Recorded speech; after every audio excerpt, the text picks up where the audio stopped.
Kenjamning vafotidan so'ng onasi shu bo'yga tushmishdir. Alloh taolo shifo bersin, hazratim. Dunyoga kelganimdan pushaymonman.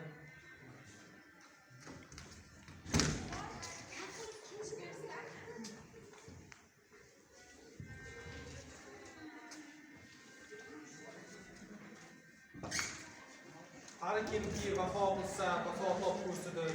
Har kimki jafo qilsa, jafo topgusidir.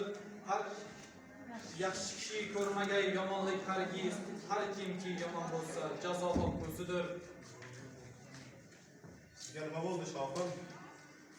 Malika bayda bergan zahridan so'ng yuragim shunday xuruj qiladigan bo'ldi. Bu voqea qachon bo'libdi? Malika bayda deganingiz Ibrohim Lodiy Sulton validasi o'g'li vafotidan so'ng jonimga suiqasd qildi. Lekin men uni o'ldirmadim. Onani o'ldirib bo'ladimi? Mavlono Xondamir. keyin ne chora bo'ldi? Hanuz bog' chetidagi ko'shkda yashaydi. Bamisol mahbus. Har zamon uni hol ahvolini so'rab turamiz. Mana bu bir lahzalik xuruj uni yana chorlash vaqti kelganini yodimga soldi.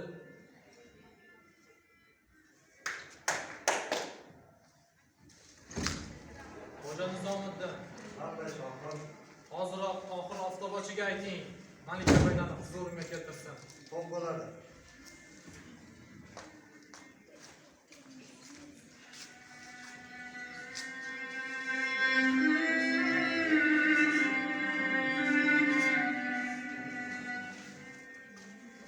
Vijdonsiz podshoh, vatanidan quvilgan podshoh. Eshitdimki, kecha o'g'ling nobud bo'libdi. Ammo bundan hech quvonmayman. Illo uning emas, sening o'limingni tilab yolborgan edim. Oradan ancha-muncha yillar o'tdi. Hanuz kechira olmayapsiz. Hanuz o'tga tashnasiz Malika bayda. Agar imkoni bo'lsa shu lahza shu oniyani senga zahar bergan bo'lardim. O'g'limdan saltanatni tortib olganing uchun qasos tilamayman. Bilamanki toju taxtning qo'ldan qo'lga o'tmog'i sunnat. O'g'limni mendan tortib olganing uchun, uni mendan manga olganing uchun qasos tilayman. Kecha kunduz qiynoqlarda qolgandir jonim. Kecha kunduz o'limingni tilayman faqat. Ya Rabbi, Malika bayda, bunday so'zlar aqtibur. Qonga qon shartmi? Yarashmaydi sizday muslimaga bunday hol. Qonga qonmas, jonga jondir. Sen o'zing kimsan? Podshoh bilan malikaning suhbatidasan. Men Mo'rix Xondamirman. Mo'rix bo'lsang bu gaplarimni bir onaizor so'zlarda kitobingga yoz. Bobur podshoh Dehli shohi Ibrohimni emas, bir onaning yakka yolg'iz o'g'lini o'ldirdi. Jangda juda ko'pchilik halok bo'ldi. Joni xavf ostida qoldi. Mening jonim ham. Ammo mening farzandim o'ldi. Mening bag'rimdan chiqqan farzandim o'ldi. Sen o'lganda balki achinar edim. O'sha jangda halok bo'lganlarning onalari ham Navkar Amir o'ldi deb emas, o'g'lim o'ldi deb yig'lagani rost yoki rad etasanmi ayt? Rad etmasman. Aytganlaring asli haqiqat. Lekin o'ch orzusi bilan yashamoq mudhish azob emasmi? Ayt Malika bayda. Bobur, bir she'ringni o'qib juda ko'p yig'lagan edim. Unda o'z yurtingni sog'inganingni zo'r dard bilan yozmish eding. Birdan rahmim keldi, yig'lab yubordim. Ha, senga rahmim keldi. To'g'ri, mudom o'ch olish orzusida yashamoq mudhish azob. Lekin sen menga aytchi, qanday yashayapsan? Qanday chidayapsan ona vatandan judo? Malika bayda, vatanimning muhabbati ko'ksimda hamon. Shuning uchun chidayapman, shuning uchun yashayapman. Boshqa javobim yo'q. Mana men bergan savolga o'zing javob topding. Malika bayda, so'zingizda muhabbatdan zulm ortiqroq. Muhabbat deb o'lim tilash birovga gunoh. Al-qasosul minal haqdurlar. Muarrixman deysan-u, so'zing ishonchsiz. Yaratganning marhamati ulug' Malika bayda. Lekin u sizning gapingizga quloq solmadi. Yaratganning marhamati bor ekanki, menga toshdan jon ato etdi. Ana shu zaharni mana shu ko'ksimga necha oylab yashirib yurdim. Ko'ksimdagi nafratim unga qo'shilib zahar yanada kuchliroq bo'lsin dedim. Va uni senga berayotganda, yo Alloh, ushbu zahar ila Bobur xonim ko'rsatgin deb yalindim.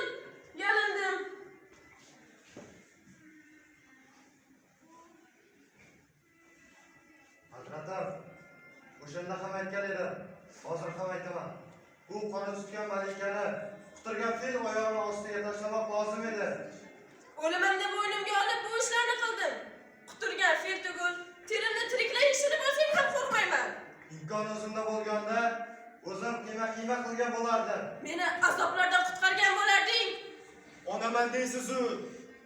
Afsus so'zingizda o'lim sovg'i. Hayotim bo'lgan, farzandim bo'lgandan keyin muhabbatdan farzandim bilan ketgan. Malika bayda Panipat jangini men bir boshlab mushohada etdim. Bunda o'g'lingiz Ibrohim Ludiy bir necha bor katta kuch bilan Bobur podshoh tomon yurish qildi. Va lahayolab ochiq jangda qo'lida qilich bilan yengdi. Morix, qo'ng'iz ham bolasini o'qog'im deydi. Bobur podshoh o'g'lini qanday o'ldirganini bilmadi-ku. Menga ayon o'g'lim o'lgani. Bobur podshoh men ko'rgan podshohlar ichida eng ko'rklisi. Lekin uning qilichida mening o'g'limning qoni bor. Kechalari bir tush ko'raman. Tushimda mirto'da qilichlarni charxlayman. Hazratim, hamma ishdaysiz. Buyuring, bu qoni tutgan malikani tilka poraqlay. Malikani kuzatib qo'ying. Yo'q, undan ko'ra zaharlab o'ldiringlar.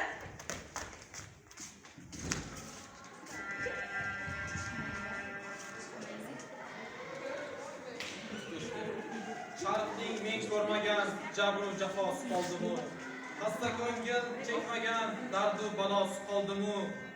Men xor etdi-yu qildim muddai parvarish, Dahriddin parvarning o'ziga muddosi qoldimu?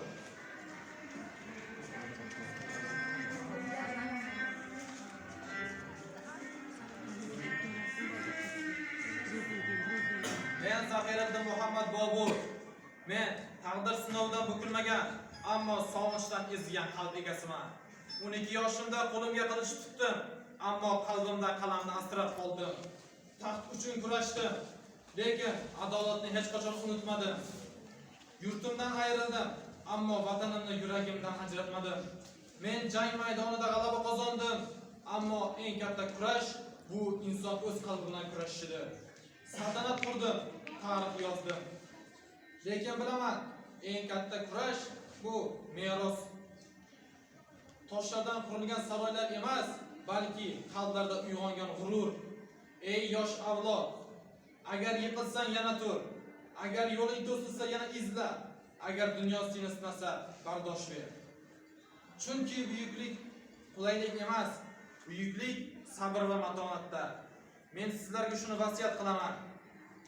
Ilmni qurol qiling, vataningizni jon kabi seving, orzularingizdan hech qachon voz kechmang. Shunda sizning qalbingizda ham bir Bobur yashaydi. Bobur o'tmishda qolgan emas, Bobur sizning jasoratingizda, sizning orzularingizda, sizning qat'iyatingizda yashaydi.